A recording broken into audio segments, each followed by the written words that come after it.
Pagdating sa dessert, meron pa rin po tayo niyan. Low carb gelatin po natin. Instead of gulaman, gelatin po yung ating gagamitin dahil out po sa atin ng gulaman. So narito po, gumawa po tayo ng 4 na flavor. Sa bawat isang lalagyan po, naglagay po ako ng 1 tablespoon po ng gelatin. Then maglalagay po tayo ng 1/2 cup ng hot water sa bawat flavor po na gagawin natin.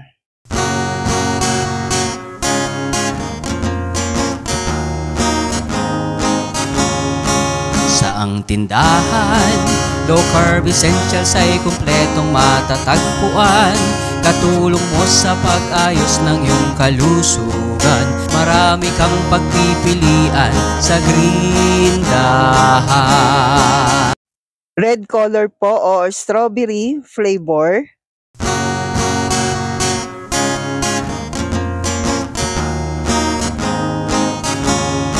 Saang tindahan, low carb essentials ay kumpletong matatagpuan. Katulong mo sa pag-ayos ng iyong kalusugan. Marami kang pagpipilian sa grindahan. Baking essentials, condiments, nuts and seeds, healthy oils, coconut products, superfoods, herbs and spices, low-carb breads, kakanin, at may sugar-free ulam pa. Happy ang pamimili sa Grindahan! Saang tindahan, low carb essentials ay kumpletong matatagpuan. Katulong mo sa pag-ayos ng iyong kalusugan. Marami kang pagpipilian sa Grindahan. Hahanap-hanapin, tatangkilikin ang Grindahan. Hahanap-hanapin, tatangkilikin ang Grindahan. Hahanap-hanapin, tatangkilikin ang Grindahan. Hahanap-hanapin, tatangkilikin ang Grindahan. Ngayon po, maglagay na po tayo ng 1/2 cup ng all-purpose cream. Pasensya na po, malamig yung akin nilagay dito, pero mas okay na hindi malamig. Then, naglagay po tayo ng almond milk po, unsweetened, at monk fruit para sa ating sweetener. Halu-haluin lamang po sa katamtamang lakas ng apoy.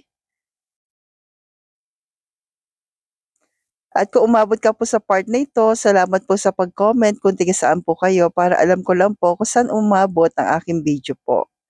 Thank you po, at kung nagustuhan niyo po ito, save na po natin para this coming Christmas at New Year. Meron na po tayong healthy dessert. So, gelatin naman po, tutunawin natin sa isang lalagyan. Nilagyan ko po noong all-purpose cream tsaka unsweetened almond milk na pinagsama. Diyan natin tutunawing maigi muna. Huwag pong idediretso sa kalan kasi magbubuo-buo po yan. Then kapag natunaw natin maigi, ihahalo na po natin sa ating kawali po. Haluin pa rin po habang may konting apoy pa po siya o katamtamang lakas ng apoy. Hanggang mag-mix na po yung ating mga flavor. And tikman-tikman at kung okay na po, palamigin. Habang pinapalamig po natin yon, nilalagay na po natin yung mga in-slice natin na gelatin. So, black coffee po, meron syempre tayong flavor, yung ube gulaman, at yung red, po natin, red color. So, i-arrange lang po natin yan, according po sa gusto nyong style. Sa akin, ganyan po. Then, tsaka natin ibubuhos po yung ating all-purpose cream. Yan yung ginawa natin kanina na malamig na po.